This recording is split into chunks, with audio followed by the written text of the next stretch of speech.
Svi ove govore uvek započinjemo rečima da je velika zadovoljstvo i čast biti ovde. To zaista i jeste tako, ali ja bih dodala da je i velika sreća i veliki ponos živeti u vremenu kada vidite koliko se ulaže u državu i koliko se čini sve da se poboljša kvalitet života i rada svih njenih građana.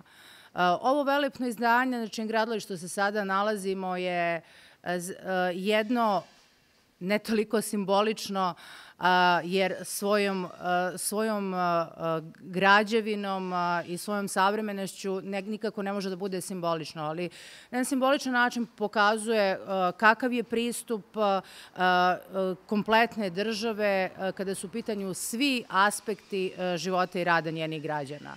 Imamo jednu od najsavremenijih građevina pa mi smo skromno rekli u zemlji, ona jeste na ponos pre svega građana Novog Sada, ali biće na ponos i čitave države.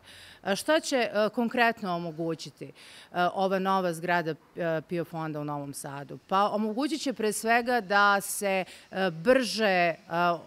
brže da se praktično sva ostvarena prava i realizuju. Takođe, omogućit će bolje uslove rada zaposlenih, što će sigurno da doprinese i većoj produktivnosti i smanjenjem redova, u svakom slučaju jednog poboljšanja kvaliteta svih usluga.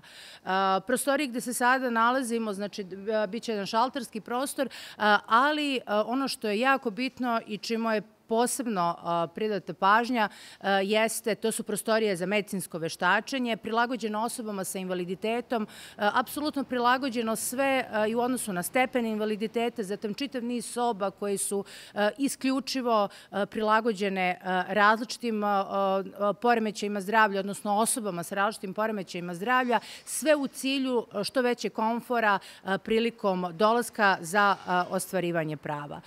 Mi smo izuzetno ponosni što živimo u vremenu i kada ćemo imati priliku da vrlo brzo budemo na otvaranju ove zgrade, a isto tako što skromno ni Relja nije pomenuo, ni gradonačelnik Novog Sada Miloš Vučević, da je kompletno ovaj objekat izgrađen i finansiran iz fonda samog PIO fonda. To je ogroman uspeh i naš PIO fond praktično svakim danom pokazuje koliko je jak i koliko ima jake parametre stabilnosti.